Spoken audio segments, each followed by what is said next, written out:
Okay, Bismillahirrahmanirrahim. Today's topic of discussion is high yield radiology tables. First, starting from Wilms tumor versus neuroblastoma.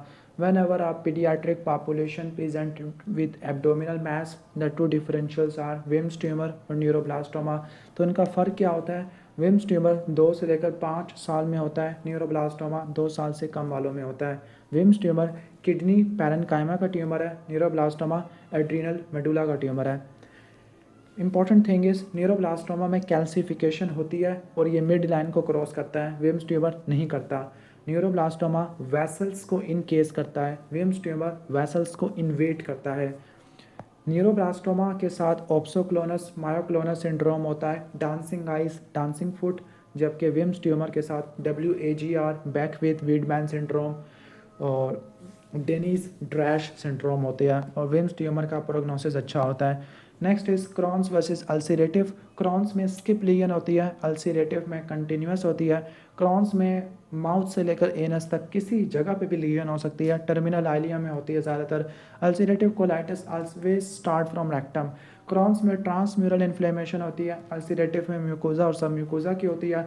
क्रॉन्स में string sign होता है, cobble stoning होती है, fistula होता है। Ulcerative में लेट पाइप कोलोन होता है, क्रिप्ट एब्सेस होती है, लॉस ऑफ हॉस्ट्रेशन होती है।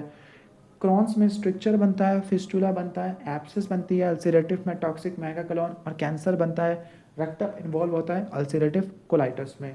Next is RCC versus oncocytoma versus एंजियोमायोलाइपोमा।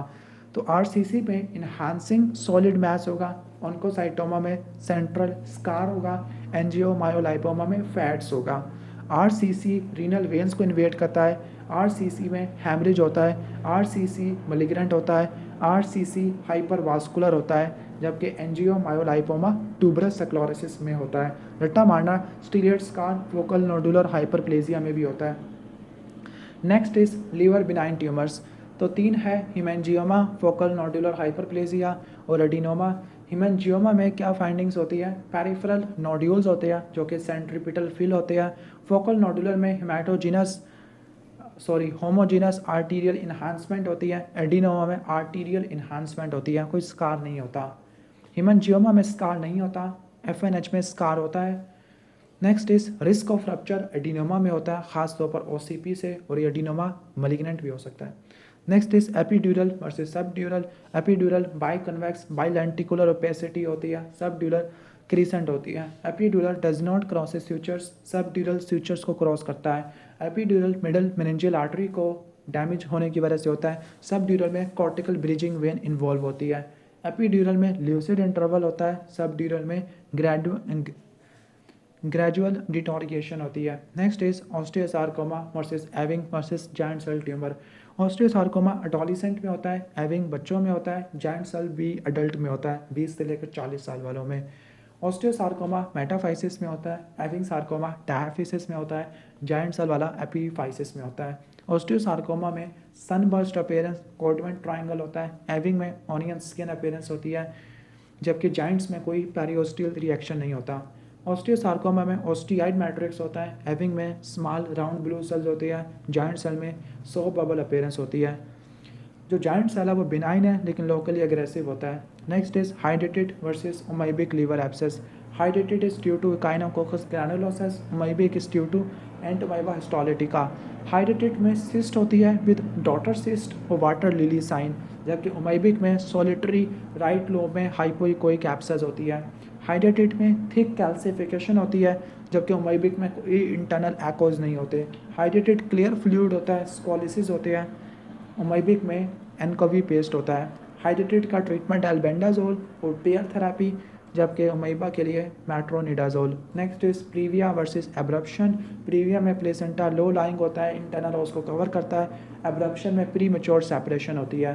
Placenta previa में प्लेसेंटा सर्विस को क्लोज करता है, एब्रप्शन में रिट्रो प्लेसेंटल हीमाटोमा होता है। Most important is character of bleeding के प्रीविया में पेनलेस होती है, एब्रप्शन में पेनफुल होती है। प्रीविया की कॉम्प्लिकेशन मैल प्रेजेंटेशन और एब्रप्शन में DIC foetal distress. Next is seminomatous versus non seminomatous tumour. Seminoma middle age adult में होता है, नॉन सेमिनोमा 10 साल पुराने वालों में। सेमिनोमा में होमोजीनस हाइपोइकोइक लीजन होती है, नॉन सेमिनोमेटस में हेट्रोजीनस होती है। सेमिनोमा में LTH और बीटा एसजी थोड़ा सा ज़्यादा होता है। नॉन सेमिनोमा में अल्फा फीटोप्रोटीन और बीटा एसजी का लेवल ज़्यादा होता है। Seminoma radiosensitive, non seminomata are radioresistant. Seminoma better prognosis, non seminomatous worse prognosis. अगर बोन स्कैन में हॉट लीजन है या कोल्ड लीजन है, हाउ टू डिफ्रेंशिएट कि जो हॉट लीजन होती है वो ऑस्टियोब्लास्टिक मेट्स में होती है, लाइक प्रोस्टेट वालों में, लंग्स में या किडनी में, फ्रैक्चर, इन्फेक्शन या पेजेड डिजीज में होती है। जबकि cold lesion multiple myeloma, infarction, avascular necrosis of bone में देखने को मिलती है।